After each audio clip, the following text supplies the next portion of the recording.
Welcome to the Legends of Iron. I'm John Anderson. Meet my co-hosts, Nick Best and Akeem Williams. We're going to have some amazing guests on the show. Buckle up tight, because we're going to be talking about the shit you're not supposed to be talking about. We're going to be discussing anything and everything it takes to become a Legend of Iron. Legends of Iron is brought to you by Musclements. Musclements is the creator of Carnivore Pure Beef Protein Isolates.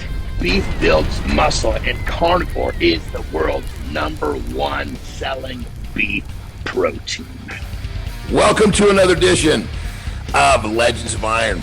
I'm John Anderson. With me always, my partners in crime, Nick Best and Akeem Williams. We have got a killer show for you today. We've got a monstrous show for you today because our guest is a monster, or maybe we call him a dinosaur. T-Rex, to be exact. We have got one of the best strongman in the country, in the world, and he is coming on strong. He's getting better by the year. This guy is definitely someone you'll watch. He's entertaining. He's strong. He's pretty much got it. Let's welcome Evan T-Rex Singleton to the show. What's going down, my brother? How you doing, brother? Good to be here. Good to have you on the show. Come in! What's up, boy?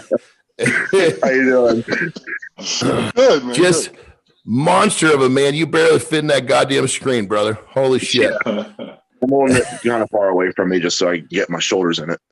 I love it. I love it. Well, real quick, where did T-Rex come from? Is that something that where did that get let's a little backdrop on the nickname?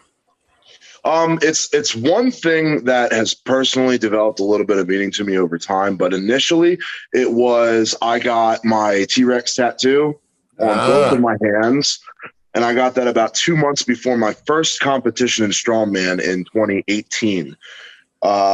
And people at the competition started calling me the T-Rex, and it's honestly something that I've just kind of stuck with and ran.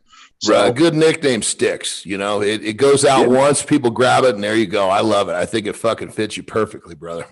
So, thank you. Well, let's go back in time. Let's go back in time. Now you're one of the world's best, top of the food chain in the strongman world. But there was a time when you were fiddling around with some different stuff. You came. Forgive me if I'm wrong. Right out of high school, you went right into wrestling. You got signed with WWE, correct? Yes, sir. I got signed to WWE at the end of my 18 when I just turned 19. Yeah. So you're just a kid. Obviously, I wrestle myself, so I know what it's like being on the road and doing all this stuff. So I can only imagine being 19 years old, being exposed to what comes along with being on the road. Talk to us about that.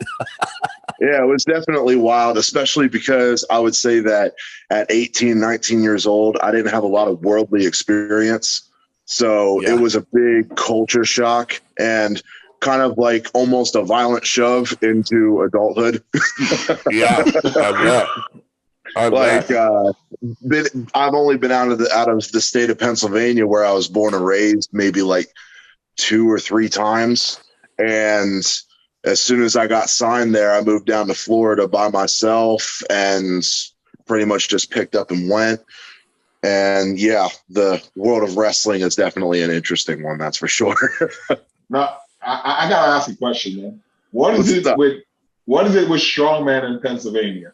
I noticed a lot of strong guys in Pennsylvania. For real. See, the thing is, there isn't shit to do in Pennsylvania. So you either hunt or you pick up rocks, and that's pretty much it. That's it. Working hard is in the culture over there too. You know. Yeah. We got all the Amish, so yeah, all those shit. Build a barn in like 30, 45 minutes. So basically, you grew up pulling buggies. Yeah. Let's cut the buggies like a Clydesdale. I love it. Well, give us a little more juice on, most people have never really understood. I mean, people see wrestling, they see in the ring, they see come out of the curtain. What they don't see is all the shit that goes into making that fucking 12-minute match. And at 19, I mean, when I started wrestling, I was in my 30s, and I had, like you said, I had the worldly experience. I'd traveled all over the world, so I was able to take all of the shits, all the temptations, and kind of keep them at bay. But 19, I wasn't able to do that. So talk to us about some of your challenges there, brother. Well, well, as far as some of the temptations, that's not something that ever really affected me too much, because I've always been a very goal-driven person. I don't drink. I never tried any drugs. I don't smoke cigarettes. Like, I never did. Good for you. Good for you. You don't see that very often nowadays. Good for you. Yeah. But the reasoning behind that was I was always a goal-driven person, and if it wasn't something that would help me get to my goal and achieve my goal, then I just saw it as pointless and didn't do it. So yeah. I would say that in the wonderful world of professional wrestling, the temptation wasn't necessarily an issue. I would say that I had a lot of issues with just the lack of worldly experience and how to deal with people of different cultures and different personalities and egos. Yeah. Well, let me ask you a question, brother, because you're talking about not drinking, not doing drugs, which is more power to you. That's fucking amazing. Great job. There's not many people that do that. In that world, you're not dealing with people that don't drink and don't fuck around with drugs. That's just the way it is. Oh God. I was the same. I mean, I really drink on rare occasion. So when I showed up into the wrestling world, I was a target for that. Yep. And so what I had to do literally was I had to fucking, because I'm, obviously I'm a bigger guy. Not everybody can metabolize alcohol like I could. So I would basically just drink people under the table and drink them hard under the table, make them hurt. So people would stop fucking with me. Really? Yeah, that's what, because it's kind of like in the locker room when somebody fucks with you. You gotta let them know, look, you can do that once, not twice, Yeah. And so what I would do is obviously I could metabolize, food and anything quickly. So I ate a lot as I was drinking, which means I could drink a lot more. And that's how I kind of created that space. But I didn't do that. I would have been a target, day after day, because everybody's trying to get the guy that won't drink to drink. How did you deal with that? That was kind of a problem, just because there was a couple of things that made me a target. And honestly, the whole not drinking and not doing drugs and all of that stuff was never really made me a target as much as not having any professional wrestling experience, not having any professional wrestling lineage. Like, nobody in my family ever did it. And the fact that I was so young and I was brought up right out of high school. The guy did not like that at all.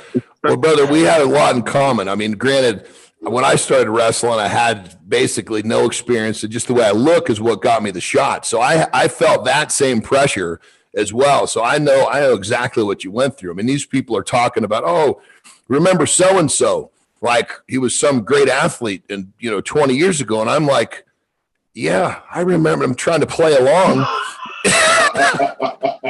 But I mean, so when you go into that world, these are people who, I mean, think of it like a sport that people love. It's sports entertainment. And if you're not a part of that, you get fucking singled out real quick. And that was me. It sounds like that happened to you too. So I totally understand where you're coming from. That's a tough place to be, especially at 19, Yeah. And I contribute a lot of the difficulties that I had just because I wasn't used to that and I didn't know how to process that at the time. I didn't have that experience with people who were just constantly making me a target. Yeah. I mean, I'm perfectly happy now slapping the shit out of somebody who does that to me, but back then I didn't have that confidence. So yeah, I bet. I mean, because I had read that, when I was kind of checking into what the things we could talk about, one of the things that I don't know if you'd said this or if it was just kind of something that was printed or put into print, that you were uncomfortable with backstage. It was kind of like if you're uncomfortable backstage, it's a tough place business as a whole. That's where all the shit was going on. So much the locker room. Yeah. Yeah, I would definitely say that. I don't remember saying that, but it sounds like something that I could definitely agree with. I had a lot of problems with people backstage. A lot of stuff that was very two-facey in a sense that they would say something to your face and then they would go like talk shit about what they just told you behind your back. So had a couple of those experiences. Sounds like pretty much every industry, man. That's fair. Yeah, that's fair. So here's a question. Here, I'll give you an example then, without trying to name like names or anything like that.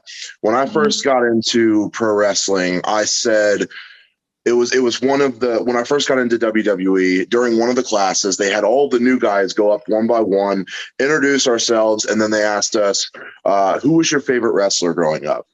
And I said I really liked watching Goldberg. I really enjoyed Goldberg. I loved that he would come out there and he would just smash people, and I thought that was really entertaining when I watched it when I was a kid. Mm-hmm. And I was ridiculed mercilessly for that because Goldberg's not known for his technical in-ring ability. Brother, I would have said the same we were on the same level. The difference was I was 15 years older than you, so I should have known better. But I remember just being trashed for that. Like everybody in the class, the teachers, the wrestlers, everybody would just give me crap for that. And now I look and I'll get like, I'll see like a clip that somebody sends me of WWE, people talking about Goldberg because he made this big return, I guess. I don't watch it anymore, but apparently he made a really big return and everybody's just like sucking his dick. Like everybody's like, oh, Goldberg's one of the greats and he was amazing and he's awesome to work with and all that. It's just like, you guys picked on me mercilessly for saying that shit like 10 years ago. Fuckers. What changed, right? Yeah, what changed? Is it because he got brought back and now he's being pushed? All right, that's fair. It's just the fact that the wrestling enthusiasts they saw him as, you know, he was a big character. He was main events, but he wasn't technically a great wrestler. And they're trying to you're in a school where you're learning techniques, so they're wanting you to spit somebody out that has greatest tech. They don't care if he was ever rose to the top. They just want to see, did you recognize who was good or not, you know? Yep. In terms of technique. So I get it. But I side with you and I understand. I went through it too, brother. So I giggle because I can remember similar situations. I was discovered as knowing nothing right away, even though I was on tour. You know, it's just the way I looked. Yeah. They quickly realized that I was good at one thing, which was fucking screaming and flexing my muscles. And that was it. I was a shitty wrestler, top to bottom, but I could fight, you know, just the way I looked. If I looked fucking crazy, that was enough, you know? John, they treat you like a chick with big tits, huh? Oh, my gosh. That's it. You know, that's what it comes down to. You're just a dirty dish towel. You know, when you get dirty enough, they find another one. I love it. It sounds about right. So what was it finally what was the straw that broke the camel's back? It was an injury, as I understand. Yeah. Yes, sir. I was performing live with Eric Rowan, and at the end of the match, I took a choke slam and something happened and I ended up getting thrown on the back of my head instead of flat on my back. Head bounced up against the mat and it gave me a hemorrhage in the left side of my brain. Oh, fuck. Yep. Wow. And after I want to say it was about 6 to 8 months after that, the neurologist I was seeing told me that if I took another bump like that, that could reopen and I'll bleed into my skull until the pressure would compress my brain and it would kill me. It would be over, game over. No, I mean, there's no joke in there. In Japan, my tag team partner broke his neck in the ring. Then I watched him get his neck broken, just pow, just like that. Yeah. He's running around 1 minute, next thing a minute, he's sitting there talking, but he can't move anything. It's freaky shit, you know. So, yeah.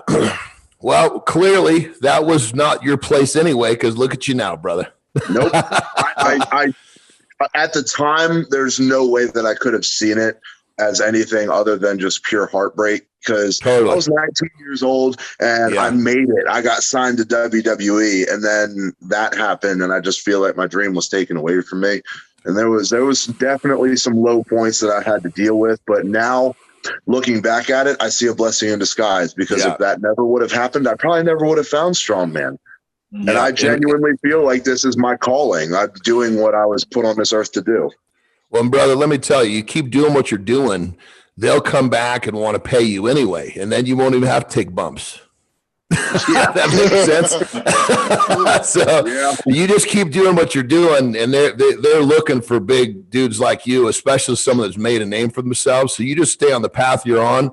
Once you feel like, StrongMan is kind of get to that certain point, and maybe you're a little banged up and you're ready to go grab some big checks, you can go back to them. But at that point, all you got to do is walk in the ring and talk. It's a much better gig, Yeah, that's fair. That's fair. So you're finished with wrestling. Obviously, you went through all of the ups and downs, especially as a youngster. That must have been rough. You played with a little bodybuilding. Talk to us about that. Yeah, I did. Here we go. I did one show. I learned really, really quick. Bodybuilding's not for me.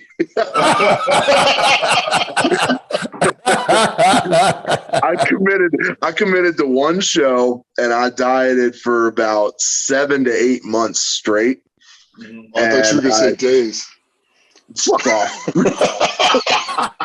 Damn, Nick.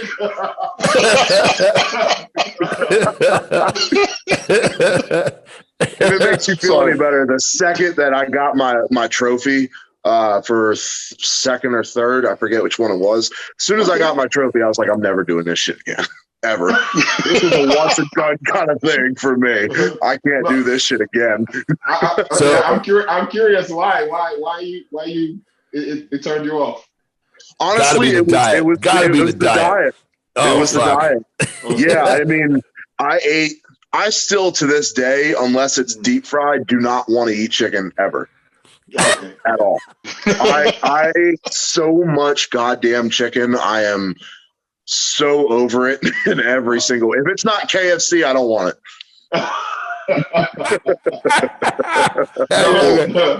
What about Popeyes, dude? You gonna keep Popeyes on the sideline?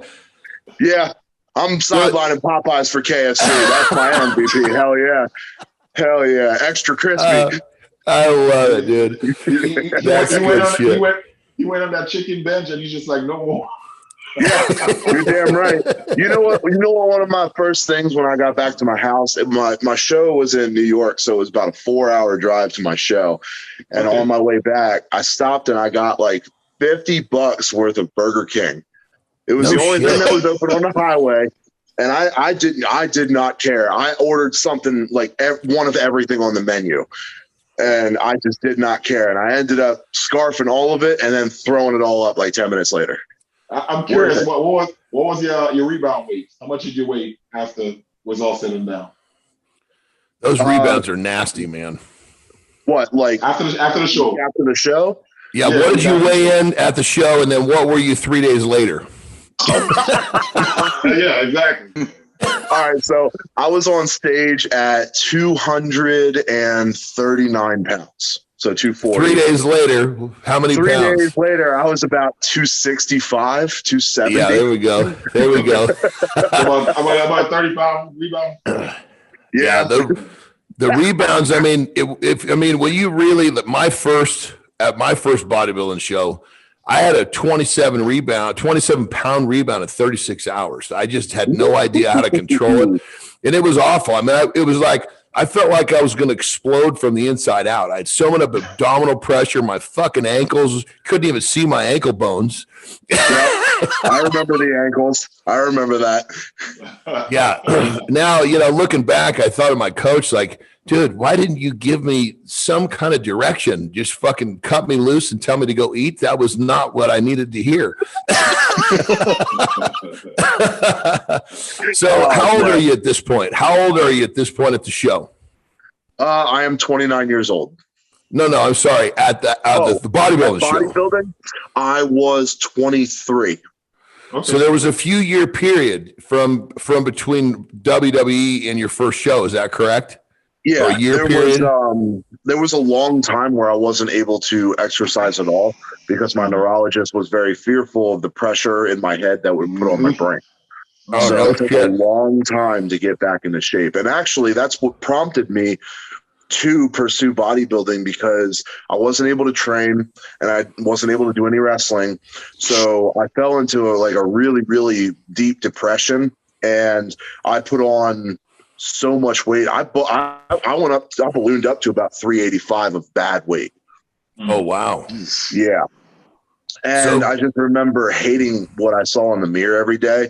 And the second that I got the green light to lift weights again, that's when I started. That's when I said, like, I love following bodybuilding, the sport, and I really I aspire to like what I see in the mirror.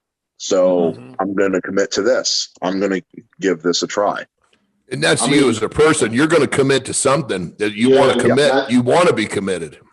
That shows a lot of character that you decided to do the show. You went through with it. You know, a lot of people start the journey and they never finish it. So isn't that the truth? I'm definitely the type of person where I never want to.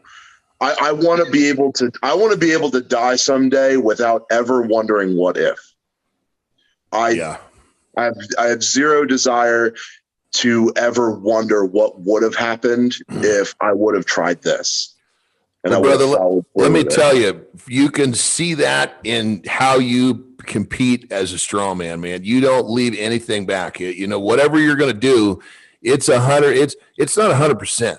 It's like 150%. And that's what makes it so fun to watch you, is that you know that anything you're going to step up and do is going to be wide fucking open, you know? And that's that type of commitment is, you know, it's amazing to watch, but it's something that people are drawn to. And obviously the fact that you're a fucking animal and everything you do in this commitment, it's a great thing. So brother, I mean, going from listening to your channels from wrestling to bodybuilding, and then you found your place in strongman, it speaks of your character in volumes. So fucking good shit, brother. You know? Thank you very much. I appreciate that.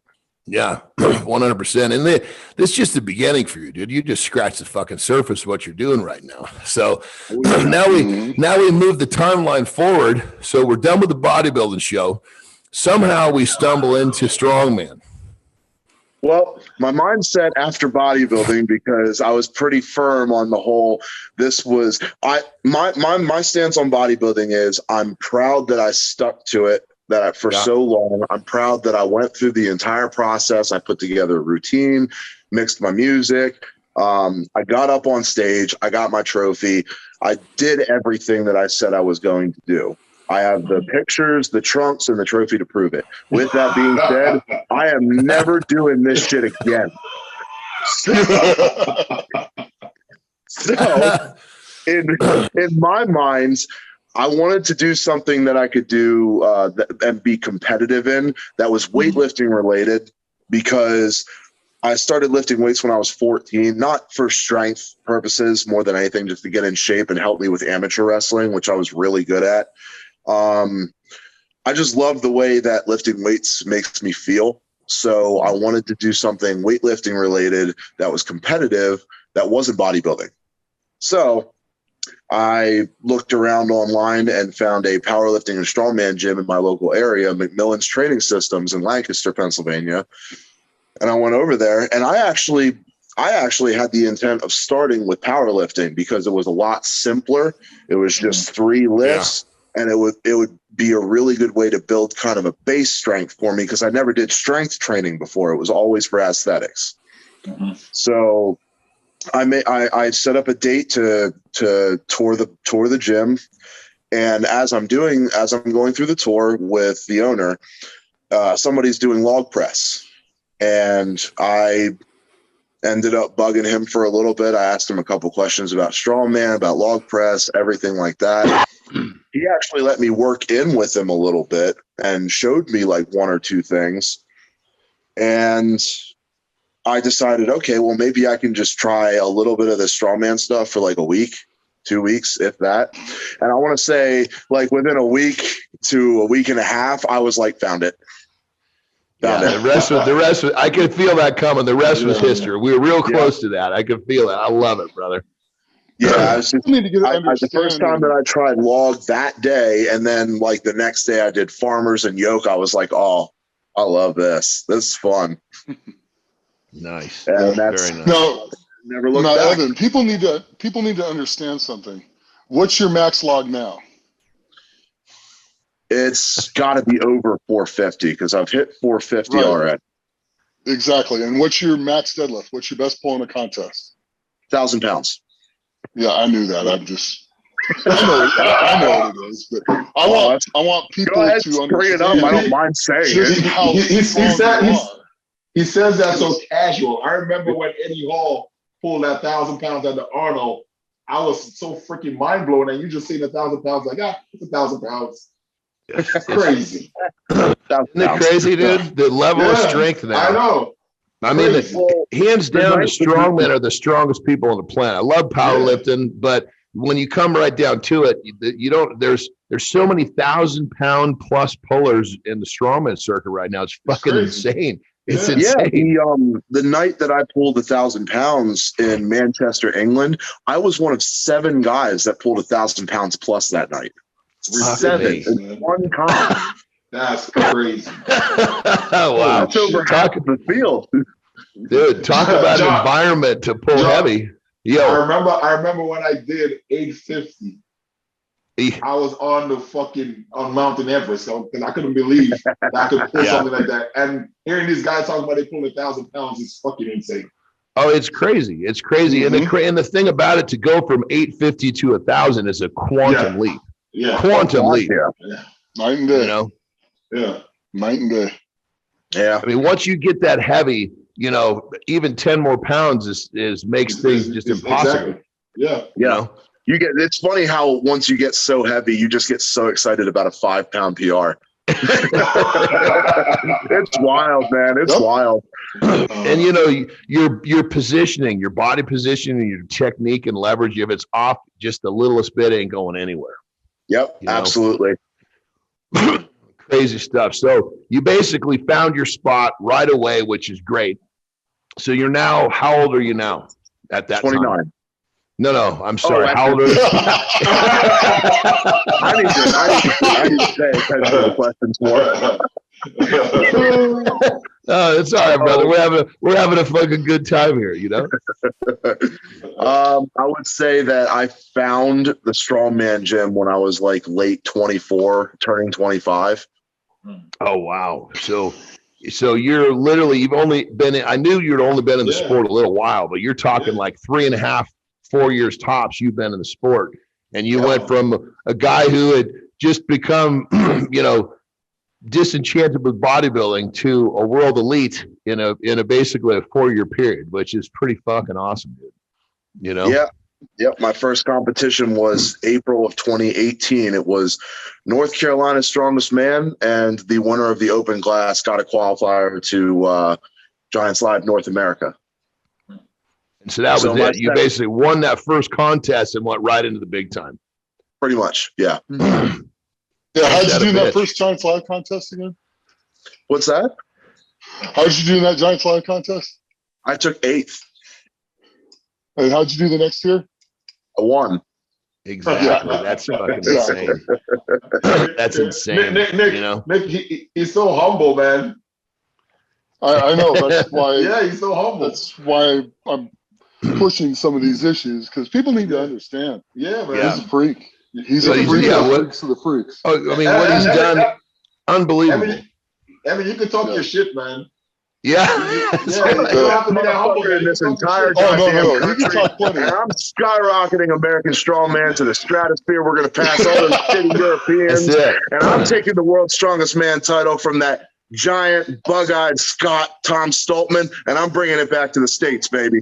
There we go. Keep preaching that shit.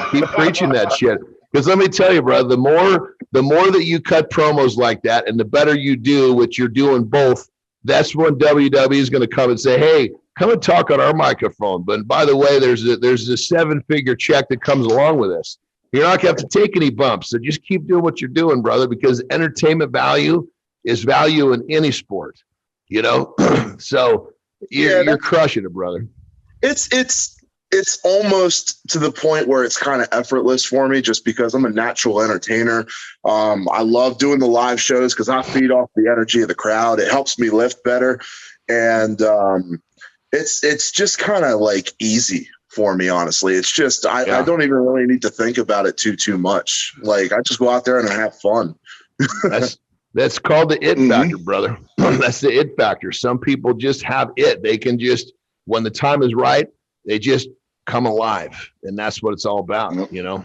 So, dude, keep fucking doing what you're doing. Keep talking that smack. Keep lifting the big weights because it's all, here's the thing. You're backing it up.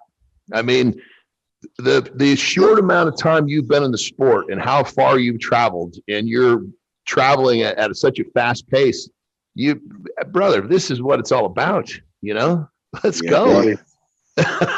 So here's a question for you. How do the veterans in strongman treat you as opposed to the veterans in wrestling? There's no comparison. There is literally zero comparison I could ever fucking make to strongman competitors versus wrestlers. Because not only in wrestling were the veteran wrestlers dicks, the new wrestlers were dicks. The lower level wrestlers were dicks. I was shown nothing but love and support from every single strongman from my very first show.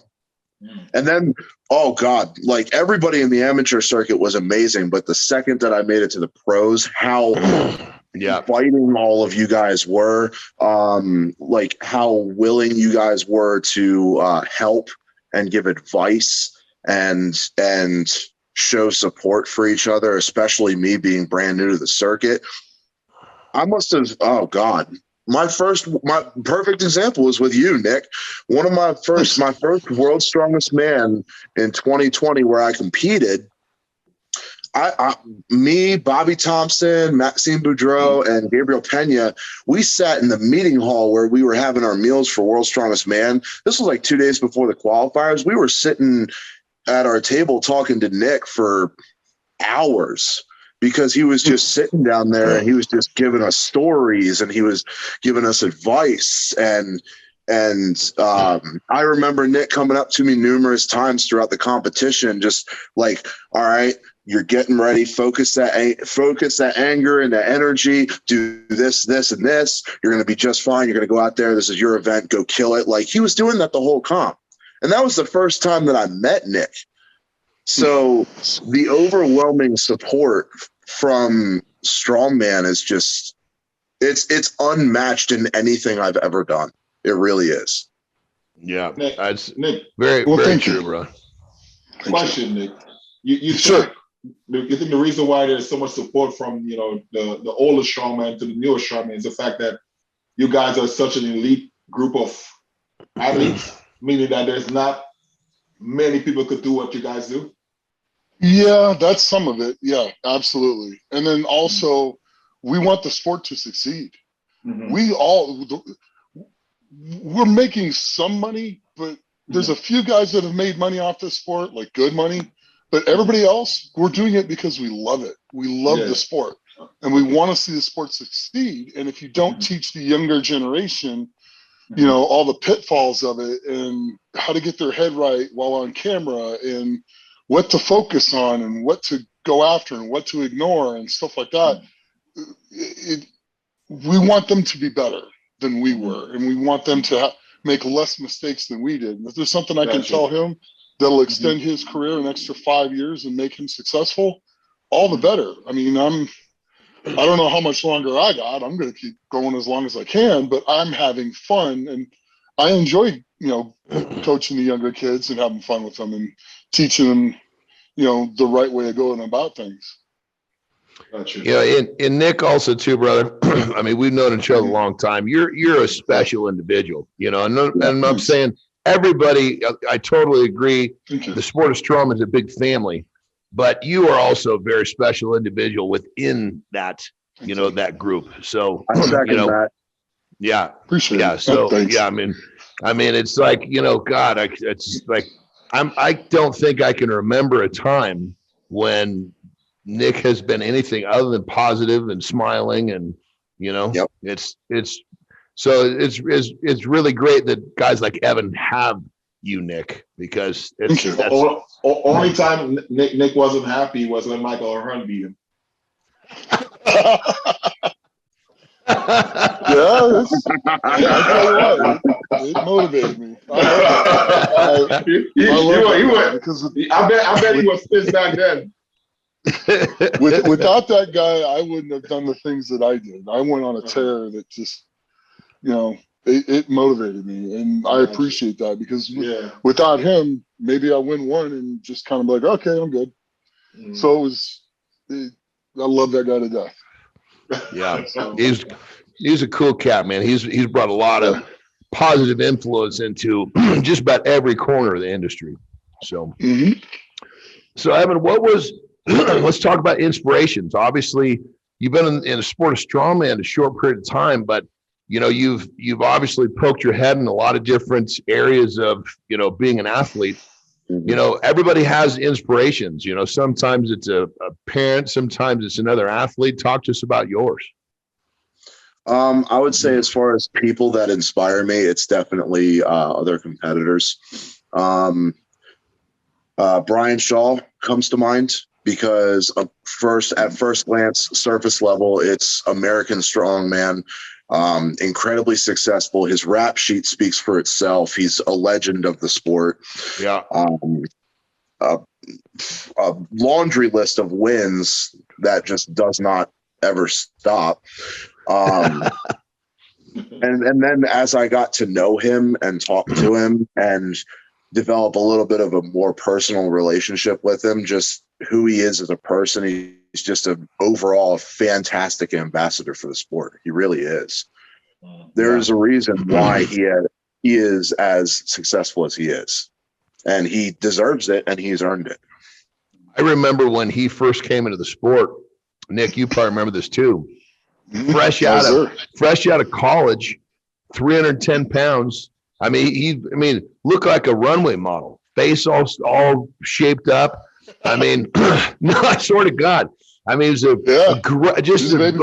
like a great looking guy. Like, holy shit, man! The guy's 6'8". He was a basketball player at that point. We're talking about basketball. Brian Shaw, right? Yes. Yeah, good looking guy, and I was just like, dude, I'm telling you, the same person. You go on the internet and start looking back. You're going to have to go back probably like 2005-ish is my guess. But I mean, I believe I was actually judging at a contest. I was judging the lightweights. It was Van Hatfield's contest in Utah where Brian turned pro. Were you there too, Nick? Yeah, I was competing in that show. Were you really? No shit. Yeah, that was the first show. So in 2005, I turned pro at Van Hatfield's show. And then in 2006, Brian turned pro at that show. I was competing. I gotcha. That was my first contest as a pro. Okay. Yeah. Hey, Nick. Yeah. Nick. Yeah. In 2005, I was in 7th grade. I do.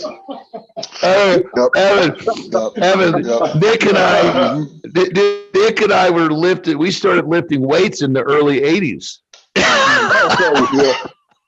Way before I was born. Oh yeah. Shit, your parents were probably just being born at that time.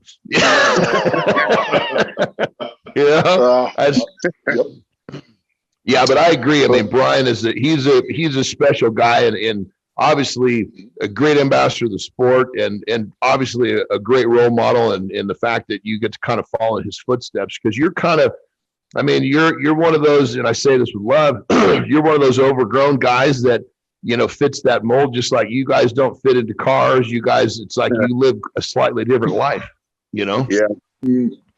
It's going to be fun sticking him in the mini tomorrow. Don't remind me.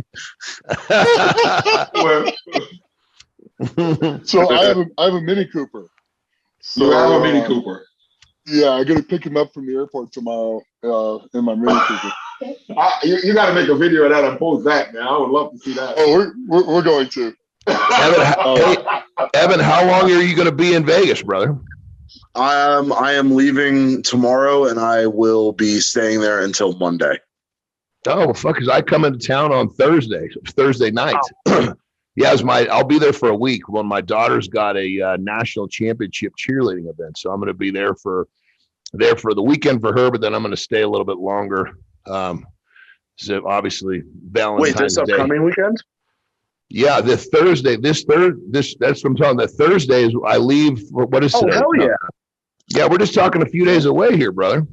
Hell yeah. You know? Let's get together then. Fuck yeah, for sure. Yeah. Let's do it. Yeah, absolutely. So obviously inspirations you dropped off other competitors. Is there somebody outside of strongman? Obviously somebody had to inspire you before you came into the sport. Talk about those people. I'll be honest, nobody really comes to mind off the top of my head anyway. I'm a sucker for an against all odds story. So like you listen to a story, like a perfect example would be Keanu Reeves, the actor. I love his story so much because of all of the bullshit that he went through, and he still managed to not only be like a Hollywood star, but just all the shit that he overcame, and he's still like a genuinely cool person. Like I'm a sucker for stories like that. I love stuff like that. So you were literally just kind of driven, wasn't it? Like you weren't looking at somebody saying, I want to be him. You're saying, I'm going to be fucking good at something. I just got to figure out what the fuck it is.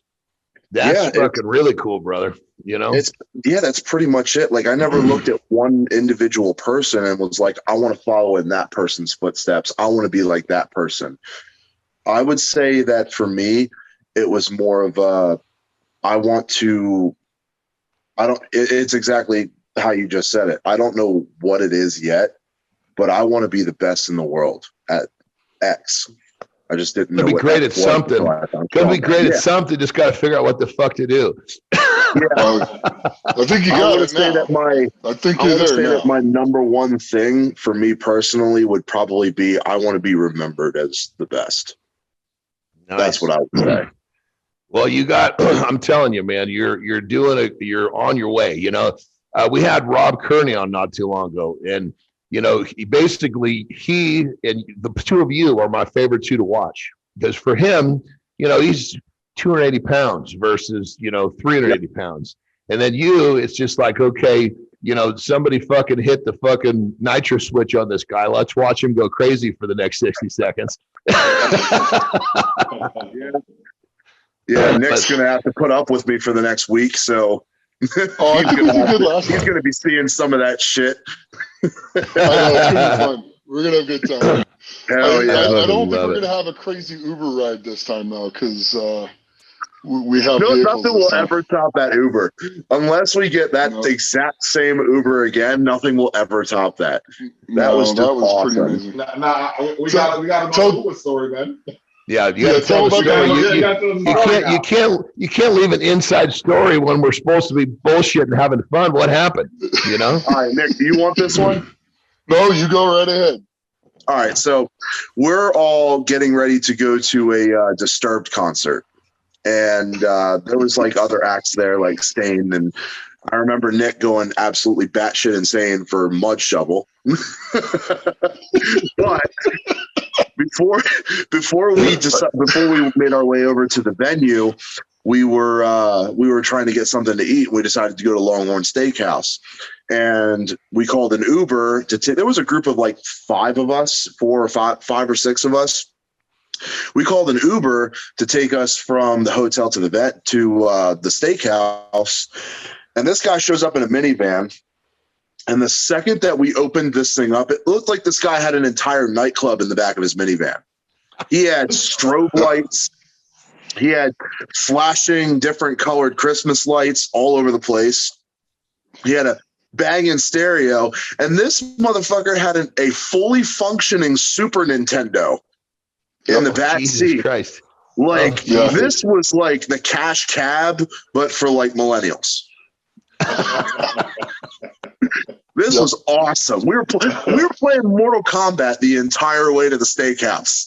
That's hilarious. Nick, do you play video games? I play a lot of video games. Okay, well then shit, that's you fit right in there. Assassin's Creed, I haven't played a fucking video game in a couple of decades at least, so I would have been watching the action. Yeah, my kids like to play Fortnite, so it's something fun I can do with them. Yeah, so I'll play Fortnite with the kids and Assassin's Creed, and there's a slew of other games, The Witcher, stuff like that. So Witcher 3. So it sounds like you guys had a hell of a fun Uber ride, huh? Yeah. Yeah, we had even more fun at the concert, though. Yeah, the concert was definitely a night to remember. That was my first ever metal concert. Yeah, dude, Nick was telling me about the experience, and he was like, Evan was just fucking mauling people, man. He's like, hope no was seriously hurt after that. Well, yeah, I mean, you having fun is like a fucking bull running through a china shop, That's just the way it works. Evan's never been in a mosh pit before. Nope. And I'm really glad, actually, we didn't know Sting was going to be there. So they're sitting there playing, and the whole concert, I'm just waiting for Mud Shovel. Just waiting for it. No, tell them what you really did. After every single song that they played, as soon as it would get quiet and the instruments would cut off, Nick would just start going, Mud Shovel! Mud Shovel! As loud as he could. Yeah. He was in the zone, baby. They finished with Mud Shovel. Yeah, that was the last song they played.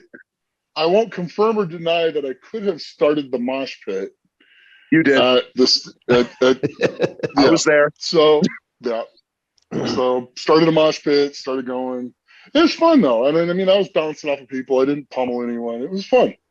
Yeah, no, when I was saying that, I was saying that with love. Well, obviously, when you got a 330 and 370 pound guy bouncing off other people, your bounce and their bounce are going to be a little different.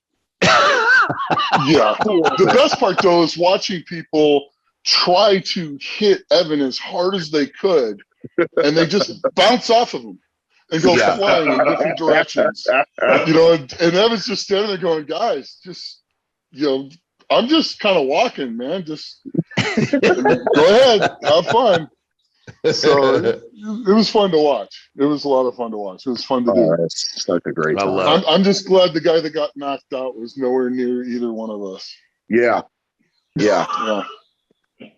So tell us about your favorite story and competition, because obviously you compete with, you're so intense, you're animated. Obviously, we see what you look like from the outside. Talk to us about those moments where what you see from the inside, and what were your favorite moments? I try to keep it when I'm backstage with the guys in between events. I'm really trying to focus on keeping my heart rate down a little bit and just trying to calm down, laughing and joking around just like we are right now backstage, keeping it very lighthearted. I would say that when I'm getting ready to step onto the competition floor, I want to say maybe a minute and a half to 2 minutes before that, that's when I start kind of getting into my zone a little bit, and I actually start making myself angry. I start thinking about a lot of the shit that's happened to me in my life that may not have been the best or most favorable, and I use it. I put myself in a state of anger.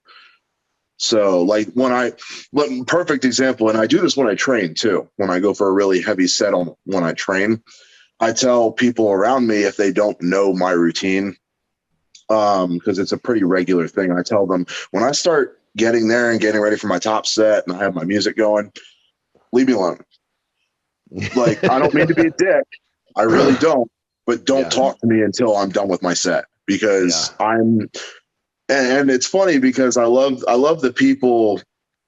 I love the haters online, first of all, because whenever I post a video and I have a little bit of that in the video, there's always going to be haters that are like, oh, it's so cringy. Why is he overacting for the camera and stuff like that? And I just think it's funny because that is like real. That's me. I'm not putting up a show for the camera. I'm not doing it for the crowd at live events. Like, I'm doing what I need to do to get to that mental place to lift that heavy ass weight.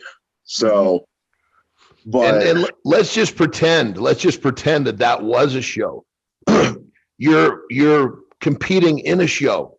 So people that talk smack about that, these are people who have never been in that situation where, just like Nick's talking about, trying to make the sport succeed. Walking out there like a fucking librarian is not going to get people their butts out of the seats, Exactly. Who are you, if you're watching a strongman comp, who are you going to focus on? The guy who comes out, lifts the weight and walks off, the guy who lifts the weight and then walks off, or the guy that shouts at the crowd, he steals the microphone from the MC, he lifts the weight, he screams while he does it, and then he has the celebration before he walks off. Who are you going to focus on when you're watching that show? No fucking brainer. The third guy, definitely the third guy. And the fact that you train the way you compete, it's just people. When you say people are hating, it's because they just have no understanding what it takes to get into that space, to put yourself through some of the things that a top athlete goes through. I mean, it's not like it's not like sitting in a fucking warm hot tub sipping a fucking glass of wine. You're out there fucking, hands are being torn off, muscles are fucking splitting. I mean, it's all out war. And, it's like telling somebody who's, getting ready to go to war, you shouldn't get so excited. Shut the fuck Exactly. up. Like, I never understood that. And the reason I train the way that I do is so that it's an easy transition into competition. Absolutely. And I actually picked that up when I was an amateur wrestler. My coach, who was a big mentor to me growing up, my wrestling coach, Steve Hess and Mike Fowler, they practiced and preached, you should practice the way that you're going to wrestle. If you're going to come into practice and you're going to go like 60% the whole time, don't expect to be a monster on the mat when it really counts. Train the way that you go. The bottom line is, you just keep doing what you're doing. They love you or they hate you. It doesn't fucking matter because you're getting. They're talking about me. That's the important part. That's it. Love me or hate me, I'm doing my job because you're talking. That's right. That's right. Because I got a story that pertains to that specifically. Let's go, baby. I love it. Everybody gives me shit about the pro wrestling thing. I come from pro wrestling, and now I'm super charismatic when I compete. Oh, he needs to leave that wrestling shit in WWE. Yada, yada, yada. All right, so I'm doing Giants Live Glasgow, and this is the home of the Stoltman brothers. And they're competing in the show with me. And I am on the fourth of the fifth event, the car walk. And I'm going against Tom Stoltman, reigning world's strongest man, crowd favorite. And I end up before I tell this part, the entire show, for the most part, everybody was kind of cheering for the Stoltmans and Andy Black because they're all Scottish. But crowd was kind of quiet and crickety for the rest of us, no matter what we did or how well we did. So before this walk, I knew I was going to beat Tom in the yoke because I'm faster than he is in yoke. I know that. So in my head, before the event started, I was like, all right, you motherfuckers are just going to be quiet when we compete. If you're not going to cheer for me, I'm going to make you boo me. So there we go. Yeah, you can watch this in the show and you can still hear it even in the recording. Like the reaction from the crowd was overwhelming. I beat Tom in the I beat him in the car walk, and then after we were both done, I leaned over the windshield. I looked him dead in the face, made eye contact with him, and went like this. I gave him the John Cena, you can't see me. And I tell you, man, the wave of just boos that I got when I did that, well, I felt like the most successful heel like ever. Dude, it was a crowd of like, dude, it was a crowd of like 4,500 people just all simultaneously just giving me shit for like a minute straight. It was awesome. Brother, think about like, Robert Oberst. He used to do the same shit. It was perfect. Yep. It was creating that rivalry. It's granted, you're going to get the people, oh, don't do that. Did it. Shut the fuck up. This is what people want. People want a rivalry. People want excitement. People want a little smack talking. That's what it's all about. He used to remember, Obi'd get on the mic and he'd talk smack about, this is what I did. Eddie doesn't have a chance. Just straight up on the microphone, calling him out. Perfect. That's what made it exciting, you know? Yep. The only difference between me and Rob is I'm good. There we go. Rob, I love you, Rob. I love you, Rob. I know. We were looking at Rob on the show, so we'll have to address this for him. This is perfect. I love it. Oh, that's funny, Rob. You know I love you.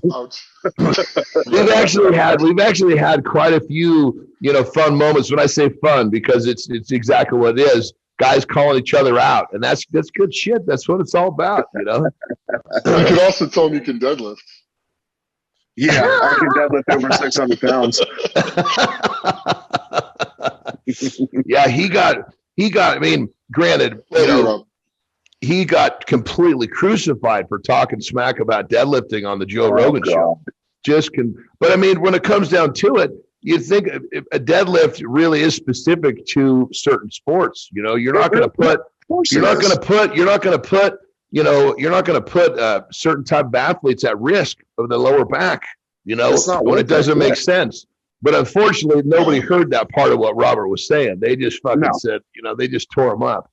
But, yeah, they heard "don't deadlift" and they stopped listening and lost their minds. Yeah, and Robert, of course, he's smart enough to realize that he's getting some heat one way or the next. It was all good with him. No, he did the smart thing, because as soon as the internet exploded, he made shirts saying it's not a crime to not deadlift or some shit like that. And he capitalized on that shit. He was fucking smart when he did that. That's going back to the Brian Bosworth days. He'd fucking make a controversy, then make a shirt, crucifying himself, and make fucking 50 grand on t-shirts. It was great, It worked. That's what it's all about, I fucking love it, dude. That's good shit. So you really, when it comes down to it, talk to us about, that was a great story about the event with the car walk. Talk to us about another one. What's your favorite? If you had to think of your favorite, like that event where you just had that, everything was in slow motion, and it was like, you have those moments where it just, everything kind of falls into place. Even though you're moving fast, everything seems slow. You have those moments competing. Talk to us about your favorite one. I want to say that, I've had this on 3 different occasions, and it was all in the Stones. It was the final event. Okay. And honestly, it was genuinely when I won the competitions. I won Giants Live North America 2019. I won Giants Live Manchester 2021, and the Arnold UK 2021. I won all 3 of those shows. Now, with Giants Live North America, that was my first pro show win. And you can never forget your first. No. You know what I mean? That always stands out to you. And it was just, it meant so much to me, because it was the first time I qualified for World's Strongest Man. Brother, going back to my days competing in strongman, my first international win was a North American Championship, and it was like in I guess it would have been the tail end of my rookie pro season. And I was like, this is fucking great. Well, that was the last fucking one. Winning an international show is a fucking son of a bitch. The fact that you've won 3 already is huge. Absolutely huge. And we're talking monstrous shows too, Oh yeah. Every competition was stacked. Yeah. Manchester 2021, that was the show where I deadlifted 1,000 pounds. And when I came into strongman, I'm 6'6". I never deadlifted for any reason other than just working on a little bit of lower back for bodybuilding. I never deadlifted for strength or heavy weight. So coming into strongman, I had a very, very weak deadlift, and I had to bust my ass to get it where it is now. So pulling 1,000 pounds and being one of the very few Americans who have ever done that in the history of the world means a lot to me. Yeah. And then to top it all off, I had 2 back-to-back appearances at World's Strongest Man where I just had the shittiest luck. In 2020, I was winning my heat. My rookie year of World's Strongest Man competing, I was winning my heat, and I tore my distal bicep tendon off of my left arm completely off the bone on the last event. And it stopped me from going to the final. And then in that's a fucking heartbreaker, man. Heartbreaker. I was destroyed, man. I was so heartbroken about that. And then 2021, I was confident that I was going to win my heat again because the events were really good for me. And I was the strongest and fastest I've ever been.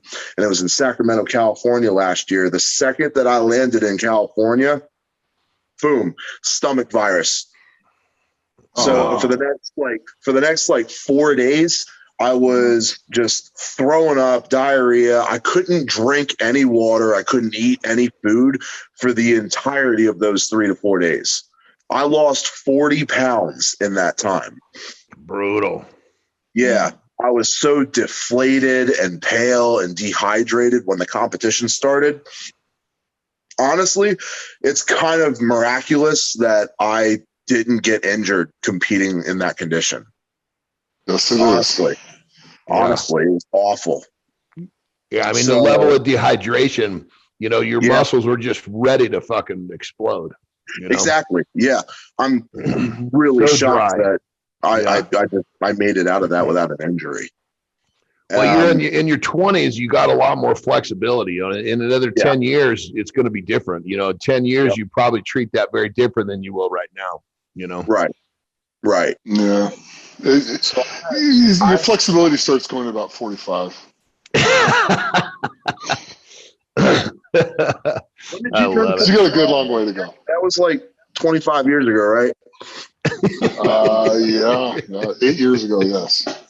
I fucking love it. So I love you, Nick. Love you too.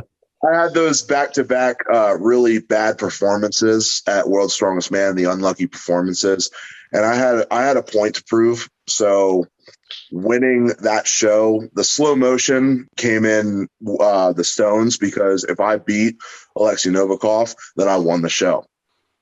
And I ended up winning him. I saw my stone land first. My hands came off, and I knew that I won the show just then. And that just meant so much to me that it's not like that was more of a reassurance to me than anything else that I can win World's Strongest Man. That wasn't 2019 North America's wasn't a fluke. Like, I am actually good enough to win it. And then the Arnold UK, I mean, same thing. I mean, I won the inaugural first Arnold UK strongman competition.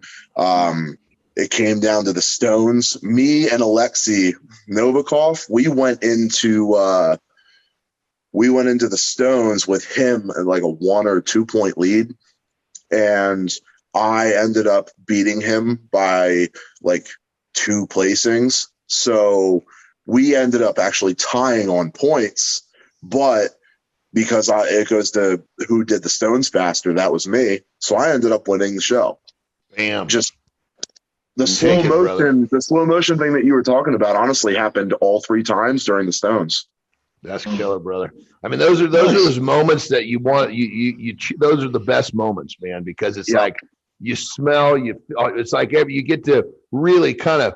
It's like you can think back to that time, and it was just a few seconds, but it seemed like it was so much longer because everything's so clear. Yeah. Good shit, brother. That's fucking good shit. I love it, man. Yep. I love it. All right, here's a question for you, brother. So we got a time machine. You can get in that time machine and you can dial in the exact day and the exact time. You want to go back, you're going to go back and you're going to talk to yourself. You're going to give yourself a piece of advice.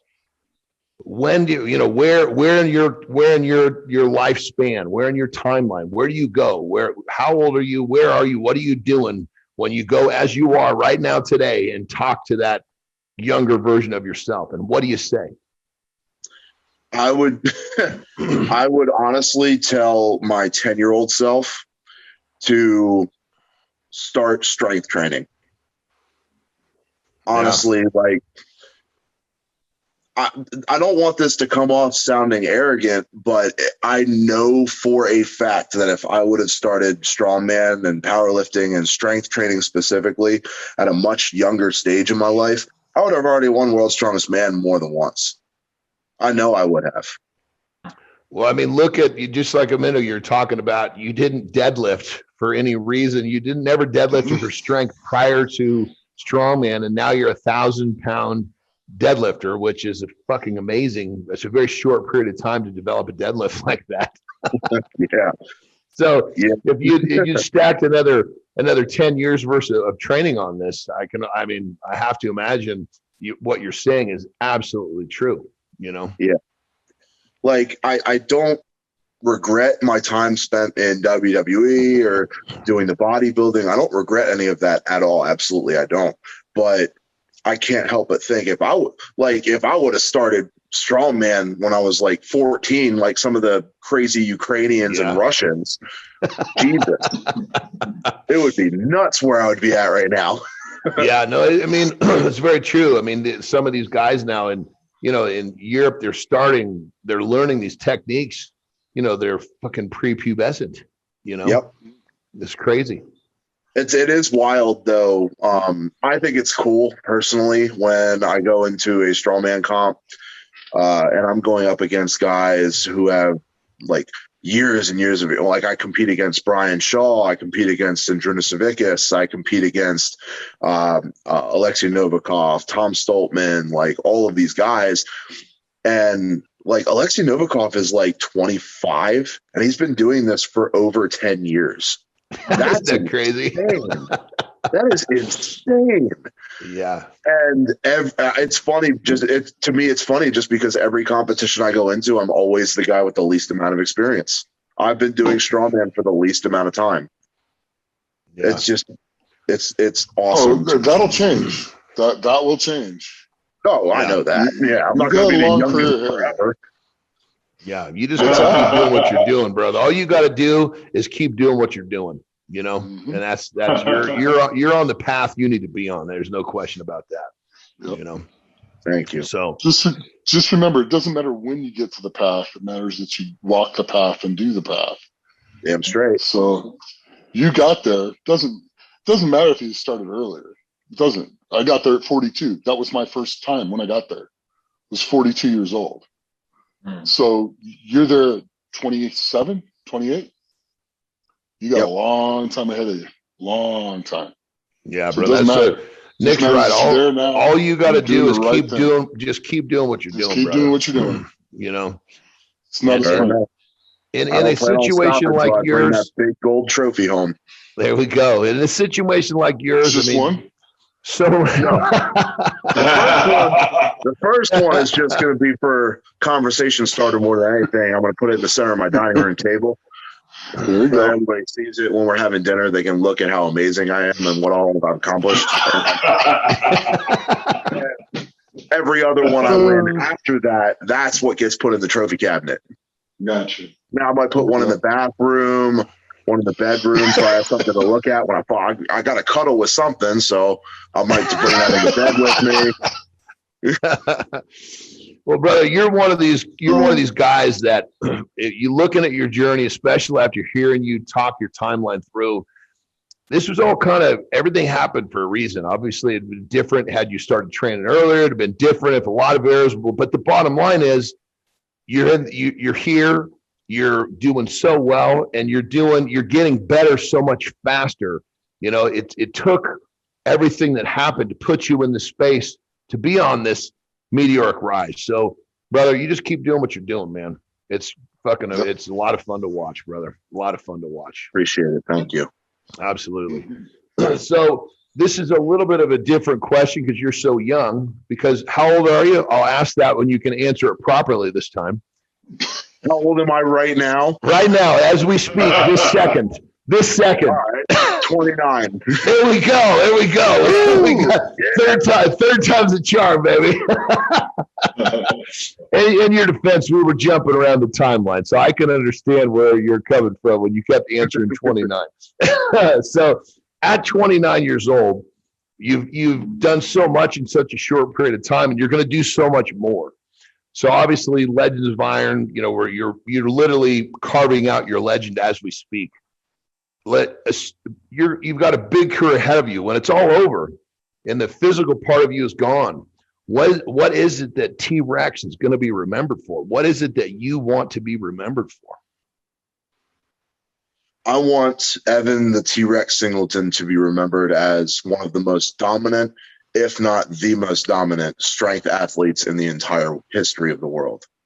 I want to be revered as somebody who won multiple world titles, defended those titles, was known for his dedication and unwillingness to quit. Through everything that I have been through, I've been through my fair share of shit in the short amount of time that I've been in strongman.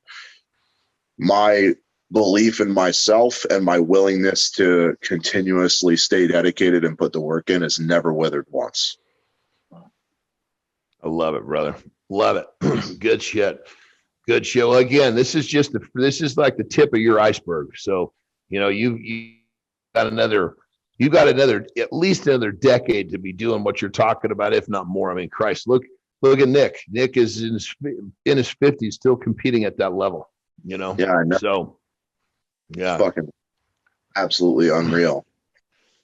Brother, you have been one hell of a fun guest to have on, and I got to tell you, I had a hell of a good time talking with you, brother. So thank you for coming on the show. That. Likewise. Yeah.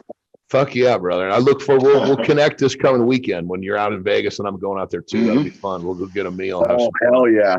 Definitely going to have to do it. Absolutely. Yeah, so thanks for coming on the show for sure. Nick Ox, you guys have anything else for him? I only got one thing to say. If you're taking both him and Nick out, make sure you're not paying, because that's going to be one hell of a bill. Nick invited me. He's paying for everything. We're probably going to do a brisket, and we're probably going to do a prime rib. So I think we'll be okay. Love it. Well, brother, again, thank you for being on the show, and keep doing what you're doing, because it's just getting better and better. You're, like you said, me personally, you're in the top 2 of people I love to watch. You're animated. You're getting the job done. Keep talking that smack. Keep fucking doing what you're doing, my brother. That's it. I don't plan on stopping anytime soon. I love it. Right on. Well, there you have it, everybody. There is another edition of Legends of Iron. We are here to make you the best version of yourself. We've got Evan T-Rex Singleton here sharing his stories to motivate you. Again, we're here to motivate you and make the best version of yourselves. Keep kicking ass out there, everyone. There's another edition. See you next time. Legends of Iron is brought to you by Muscle Mints. Muscle Mints is the creator of Carnivore. Beef builds muscle, and Carnivore is the world's #1 selling beef protein.